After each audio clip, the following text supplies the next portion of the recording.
Friends, मैं हूं Manav. Welcome to movie show. भी करते हैं आपस में पॉजिटिव सा नमस्कार। कुछ टाइम पहले हमने एक सीरीज देखी थी जिसको देख के सबका जो था ना माइंड बेंडिंग वाला सिचुएशन हो गया था, जिसका नाम था डार्क। और उसमें से एक बहुत ही इंपॉर्टेंट डायलॉग मिला था जो लोग आज भी यूज करते हैं, इट्स ऑल कनेक्टेड। तो स्त्री और स्त्री टू, भेड़िया भेड़िया टू और बीच में टपका हुआ अब मुंजिया, ये सब कनेक्टेड कैसे और क्या कुछ हो सकता है उसके बारे में डिस्कशन करेंगे। पहले तो हम ये डिस्कस करते हैं कि जो सबसे बेहतरीन मूवी अभी तक इनकी आई है मैडॉक की सुपर नेचुरल यूनिवर्स के अंदर, वो थी स्त्री। जिसके अंदर आप भूत भी देखते हो, जिसके अंदर आप कॉमेडी भी देखते हो, जिसके अंदर आप दोस्ती भी देखते हो, प्यार भी देखते हो, कंफ्यूजन भी देखते हो श्रद्धा के कैरेक्टर को लेके कि वो खुद ही स्त्री वो थी या फिर वो कोई चुड़ैल थी। ये सारी चीजें वो कंफ्यूजन में रहती है और वो क्यों एंड में अपनी चोटी जोड़ लेती है और पावर्स लेने के लिए क्या है सस्पेंस वाला मामला। वहां तो एक क्वेश्चन मार्क लग ही गया था, जो आपको स्त्री 2 अगस्त 2024 में जब आएगी तब थोड़ा सा क्लैरिटी आएगी। लेकिन इसके अंदर जो मेन किरदार थे, तीन दोस्त जो कि थे राजकुमार राव, और उसके बाद अपार शक्ति खुराना, और उसके बाद अभिषेक बैनर्जी। अभिषेक बैनर्जी का ये पता चला था कि भाई वो टॉगल करता है दोनों यूनिवर्स के अंदर, भेड़िया के अंदर भी।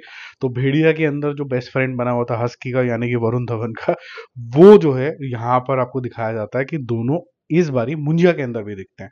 तो ये एक कॉमन फैक्टर हो जाता है ये बताने के लिए कि ये यूनिवर्स इधर से उधर जाएगा। अब बहुत से लोगों ने पूछा कि यार स्त्री डायरेक्टली तो नहीं दिखाई गई जो आपके मुंजिया के एंड क्रेडिट सीन के अंदर, क्योंकि ये कैरेक्टर दोनों के अंदर टॉगल करता है तो ऑब्वियसली स्त्री के साथ इसका कनेक्शन है।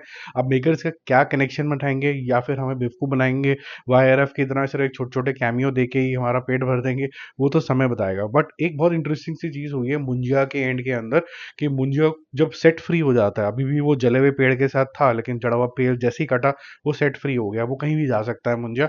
और उसको दिख जाती है मुन्नी, मुन्नी का अंडरवेयर यानी कि हस्की जो पहनता है अभिषेक बैनर्जी का अंडरवियर, क्योंकि वो भी शायद उसकी रात ऐसी बीती थी कर्स वाली जिसके अंदर वो भेड़िया बन गया था। अब देखिए बड़ा कॉम्प्लिकेटेड हो जाता है।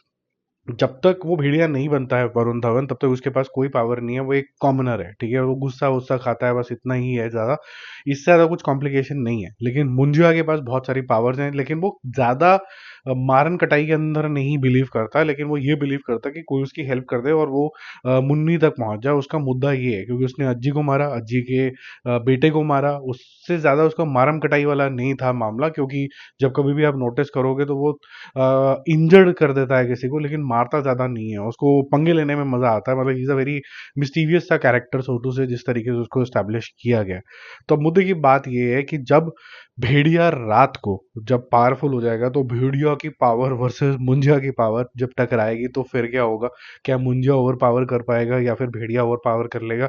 और जब रात को ये नहीं होगा और मेरे ख्याल से सुबह के टाइम पे मुंजिया की पावर कम हो जाएगी तो फिर क्या होगा? ये बैठ के क्या गुफ्तगू करेंगे, चेस खेलेंगे कि आओ बेटा डिस्कस करेंगे मुन्नी कहाँ है।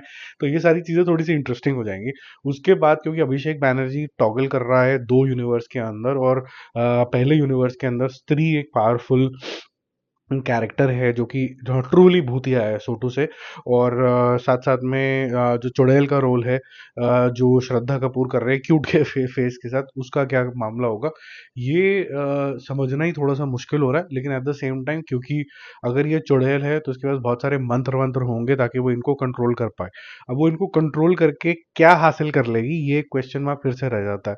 तो मेरे ख्याल से अभी जिस स्थिति के अंदर हम हैं, ये बहुत सारे ओपन फॉर इंटरप्रिटेशन हैं। कोई इसका डायरेक्ट जैसे कह सकते हैं लिंकेज या फिर डायरेक्ट कंक्लूजन या फिर डायरेक्ट डिशुम डिशुम नहीं हो रही है कोई ऐसा कोई भी। मैं ये बोल सकता हूँ कि ये डायरेक्ट कंक्लूजन की तरफ कोई भी मूवी नहीं जा रही है। ये और थोड़ा सा फोर्स फिट वाला मामला होगा कि अब ये क्रिएटिवली यहाँ से एक दूसरे को कैसे यूज करते हैं। और मेकर्स ने ये भी अनाउंस कर दिया कि हमारी सिर्फ एक मूवी आउटलायर थी जो कि थी रूही। और रूही का इससे कोई लिंकेज नहीं है, हालांकि वो मैडॉक नहीं बनाई थी, लेकिन वो हम इस यूनिवर्स में नहीं मान रहे हैं। राजकुमार राव भी थे उसके अंदर, ये वो कोई और कैरेक्टर था, वरुण भी था उसके अंदर, लेकिन वो बाहर रहेगा। तो जो मूवी बनी है अभी, ये जो तीन मूवी हैं स्त्री, भेड़िया और मुंजिया, ये तीन आपस में फॉर श्योर कनेक्टेड है। ये आगे जाके कैसे मर्ज होंगी, किसकी पावर किसको ओवर शैडो करेगी, क्या वो एक कॉमन पर्पस के ऊपर आ भी पाएंगे कि नहीं आ पाएंगे, या आपस में लड़ रहे होंगे वरुण और मुंजिया बीच में स्त्री आके बचाएगी, क्या होगा? ये सब चीज़ें तो आगे वाला टाइम बताएगा। बट हम जैसे ऑडियंस के लिए ये काफ़ी ज़्यादा इंटरेस्टिंग हो जाएगा, क्योंकि सबके जो क्रिएटिव दिमाग के घोड़े हैं वो चलने लग जाएंगे, और अगर ये हो तो कितना मज़ा आएगा, अगर ये हो तो कितना मज़ा आएगा।